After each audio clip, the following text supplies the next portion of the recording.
যে মানুষ বলে তার আর শেখার কিছু নেই, সে আসলে মরতে বসেছে। যতদিন বেঁচে আছো, শিখতে থাকো। যদি সত্যিই মন থেকে কিছু করতে চাও, তাহলে পথ পাবে।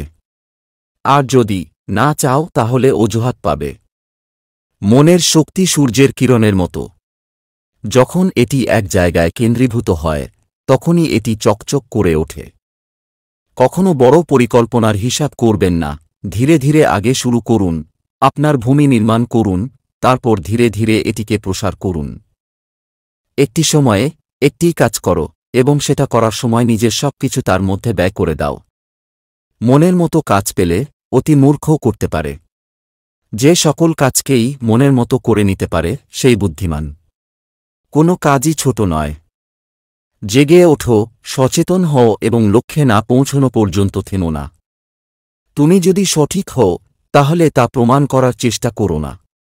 চুপচাপ অপেক্ষা করো, সময় সবকিছুর জবাব দিয়ে যাবে। আমি বিশ্বাস করি যে কেউ কিছু পাওয়ার উপযুক্ত হলে জগতের কোনো শক্তিই তাকে বঞ্চিত করতে পারে না। ভদ্র ভাষা আর নম্র ব্যবহার করলে মূর্খরা ভাবে লোকটি দুর্বল। কিন্তু আসলে সে জানে না এই গুণটি অর্জন করা কত কঠিন। জ্ঞানীকে তার ভুল ধরিয়ে দিলে সে তোমাকে বন্ধু বানিয়ে নেবে। আর একজন মূর্খকে তার ভুল দেখালে সে তোমাকে শত্রু ভেবে নেবে। কারো উপর প্রতিশোধ নেওয়ার আনন্দ কয়েকদিন থাকে, কিন্তু ক্ষমা করার আনন্দ আজীবন থেকে যায়। মানুষ জ্ঞানের পরিচয় দেয় তার কথায়, যোগ্যতার পরিচয় দেয় তার কর্মে, আর বংশের পরিচয় দেয় তার ব্যবহারে।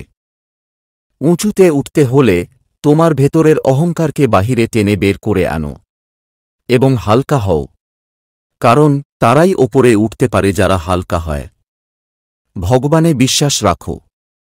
কোনো চালাকির প্রয়োজন নাই, চালাকি দ্বারা কিছুই হয় না।